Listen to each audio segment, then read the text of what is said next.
Slurpty diddly derp, my G's. I hope you're all doing wonderful. I had a great question come in today as I was at the gym on the treadmill. I saw on my phone the notification of a great comment. And Paul Barrett said, "What if your track is liquid and has large jumps in chord progressions, so your sub follows a 1-5-7 progression?"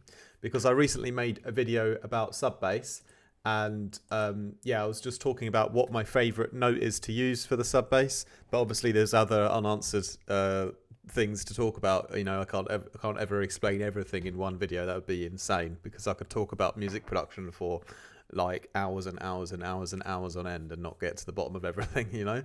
So but this is a video then if you have if you've got a bass line and your bass line sort of starts going higher up and sort of exits that sort of sub area, you know. So you, because like I mentioned in the previous video, it's almost ironic that it seems to me like the sub bass will always sound best in that 1 octave range from the low C up to the higher B, you know.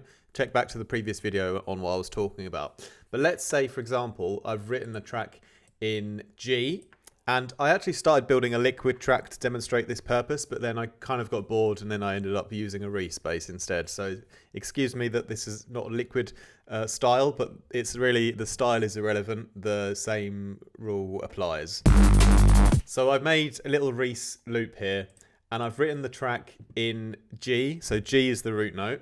But what happens if I have some other notes that then go higher out of the range into the next octave? Like I go up to a D and then up to a D sharp, like higher up. What's the best way to approach composing the sub bass in that respect? So here I've got this Reese bass from my previous sample pack, Hyperspace, and it has a sub built in already. So, yeah, you know. So that first note, that G with the sub bass built in, that's going to be perfect, you know.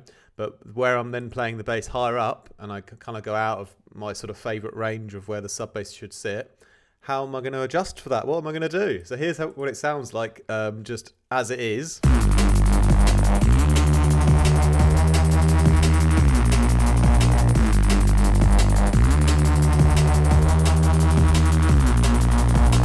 So it doesn't sound too bad. But if you take a look on span, and let's really look at where the sub bass is and sort of see what's going on as the notes go higher.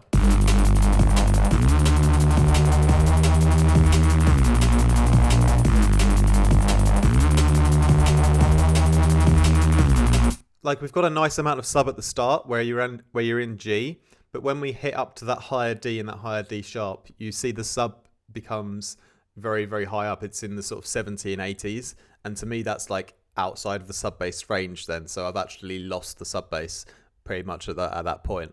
So the simple solution for when I'm in a situation like that is that's when I will end up separating my sub bass from the main Reese.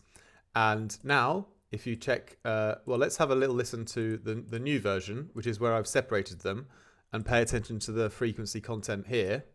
And you can see what happens when I play it now.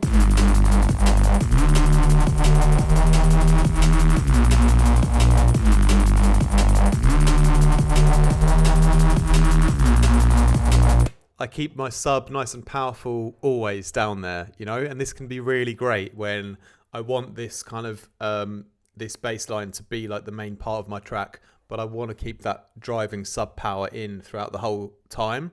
And so in that case, all you basically do is you drop down the sub an octave from, you know, when it starts to exit that range, you drop it down. So here is the Reese. I've gone ahead and I've applied some low cuts. There's a lot on there, and I'll explain why as well.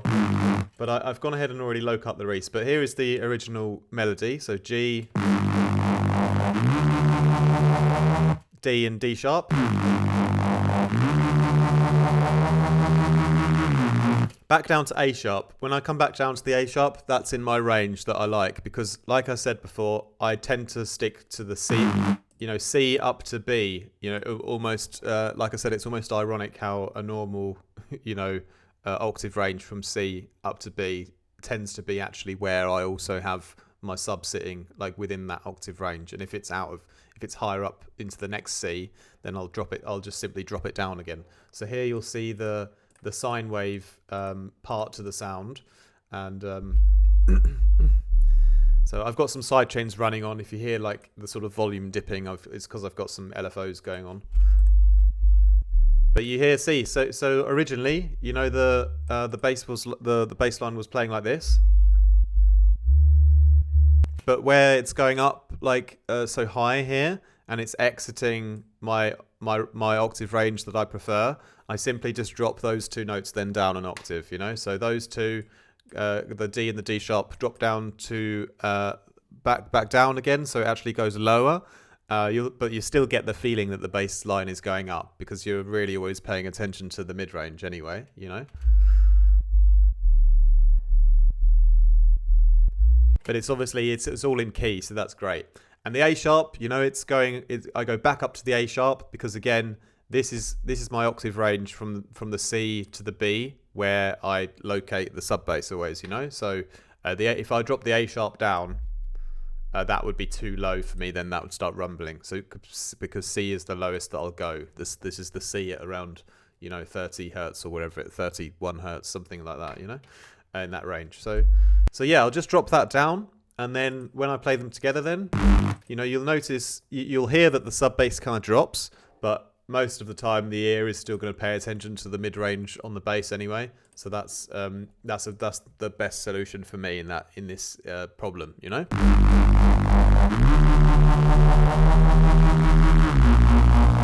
And again, there's no problem if you want to do it the other way around and you want to have just the normal Reese and then have it going up, you know, up to 70 and 80 hertz and having the sub bass there. There's no problem with you doing that. It's just that you could have it an octave lower and keep the bass power in if you want to. And so it kind of depends on your composition. Like, there's no right or wrong, obviously. I'm not here to tell you what to do. Do what you want, all right? It's not up to me, it's up to you. But I'm saying that's how I would keep in the bass power if I wanted to do it. Yeah? And when it comes to then, you know, separating the sub, this is always a question I get as well. Do I have to separate my sub? Do I have to separate the sine wave? No, you don't have to do it. But this is a case where it makes sense to do it if you want to keep the low sine wave, the fundamental, always down as low as it can be. So this is a case where it's useful to separate them. And the reason why I've put on 100 EQs on my Reese here is simply because I like high sound quality in my sounds. And so when I add a low cut, I never like to do too sharp of a cut, you know? I mean, 24 dB is pretty much as sharp as I'll ever go. But if I'm low cutting 80 hertz at 24 dB, you know, when I put on another EQ just to check what happened, you know, I've still got loads of sub bass in there because realistically, you never take it all out in one go. And if you try and take it all out in one go with a brick wall, you will degrade your sound quality so much that it's not worth it.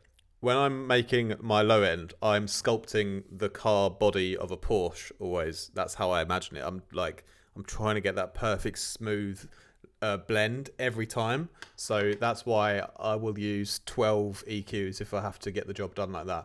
So I'll have the next one on. This is 18 dB. This is a much nicer curve, you know. Then there's like a 12 dB. Then there's like another 18. I'm just doing it all by ear, always finding the next sweet spot and keep going and keep going.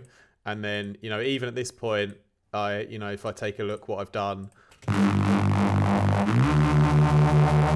I got rid of most of it, but there's still a bit of rumble in there. And when I play them together, the sub still wasn't quite cutting through yet because the sub needs to have the dominance still, you know. And if the sub is not dominating the low end, you've still got more to take out. So I kept going with another one. I kept going with another one. Then I had one more here. Until I find that sweet spot where the sub bass really shines through. Really, really shining beautifully. And then, like I said, I've got a couple of side chains going on just to get out of the way of the kick from the drum beat, just so you can hear the drums a little bit clearer.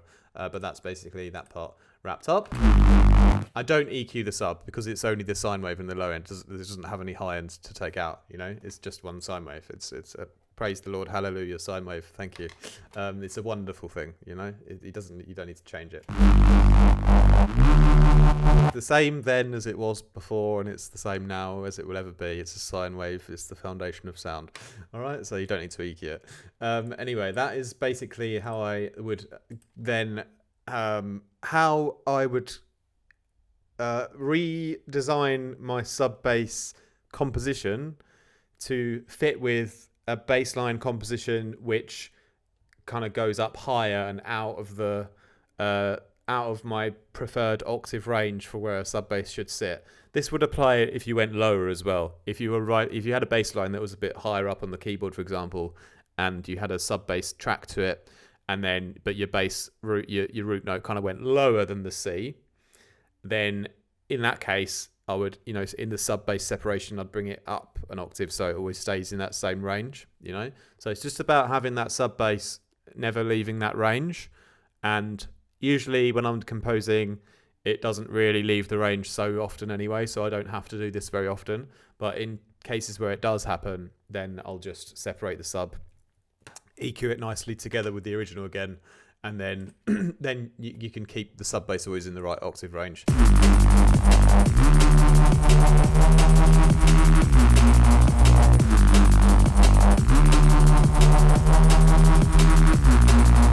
It sounds really, really, really nice and powerful down there, doesn't it? And if you go back to the other one again, it's like, it's cool.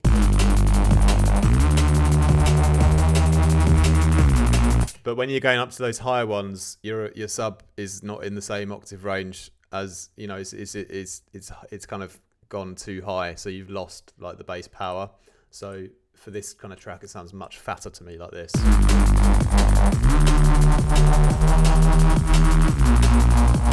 So yeah, same thing applies in Liquid or whatever. And yeah, just again, like this is just my way of doing it, so that I try and keep my sub bass or the main fundamental sine wave always in that one octave range. Okay, and if I need to separate the main fundamental sine wave from my bass, then I will. So I can do this and then blend them back together with some very subtle low cut EQing, nice and smooth. But if it's already built into the bass and it doesn't go out of the range, then I don't really have to separate the sine wave every time. It's just if there's a reason to do it, then you can, but you don't have to. All right. I know. I know a lot of people will understand the video and think you don't need to keep explaining yourself, but there are many people who still need to have it cleared up further. So that's why I try to go out of my way to clear things up as best as I can. And yeah, this is just from my experience of producing, and this is what I would do in that situation. So hopefully that helps someone out. Anyway, my G's, thank you so much for all your support on the channel. I've got a bunch of cool tutorials coming up very soon, so stay on board and leave some comments, and I'm happy to read all of your comments and answer them as well directly. I love chatting to you guys in the comments recently. It's epic. So thank you so much, my G's. Have a great rest of your week. More from me very soon. Much love.